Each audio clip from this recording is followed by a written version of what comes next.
ते मला काही सांगू नकोस. रमाईनं सांगितलंय ना मग खायची. नको, आप्पा उपाशी असताना माझ्या घशाखाली घास कसा उतरे? यमुने काय ते ठरवा रे तुम्ही आधी. ठरवायचं काय आहे? सांगितलं ना द्या तिला. आणि काय ग, रमाई सांगेल त्याच्या अगदी विरुद्धच वागायचं हे ठरवलंयस का? मुक्काट्यानं खा. माहेरी जायचंय ना?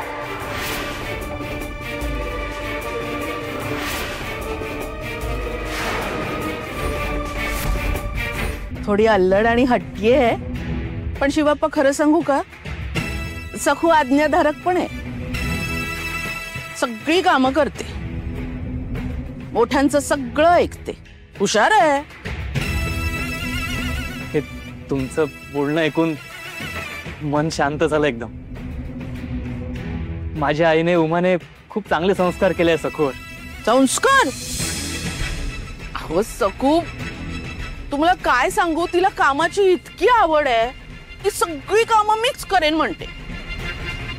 भांडी मीच करेन, कपडे मीच करेन, लाल मिरच्या कुटून तिखट मीच करेन. काही विचारू नका. म्हणजे सखू भांडी घासते, मिरच्या कुटते. एक दिवसच झालं लग्न होऊन. विठुराया, म्हणजे या सखूचं कौतुक तिरकसपणे करतायत का? नका बळजबरी करू, मला खीर नकोय. किती कटकट करतेस ग? पी मुकाट्यानं. तुझ्या आईनच पाठवलीये ना, पी चल. नकोय मला. यमुताई फार दाढ आहे, सुकू वहिनीशी खूप वाईट वागते. त्यांना खीर नकोय तर बरजोळी का? हे बघ, मुकोट पी नाहीतर नाक दाबून तोडण्यात होते.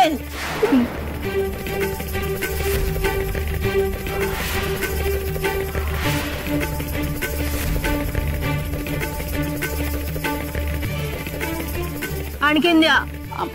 नको नको मला आणखीन. मी हात जोडते, नको मला. नको.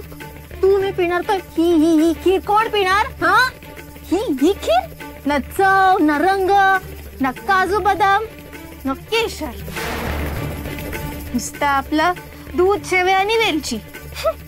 पी, तूच पी खीर. पी पी म्हणते ना. ओतू परत, ओतू. नको पी. नको. अगं पी ग बाई, पी, नाहीतर माहेरी जाता येणार नाही तुला.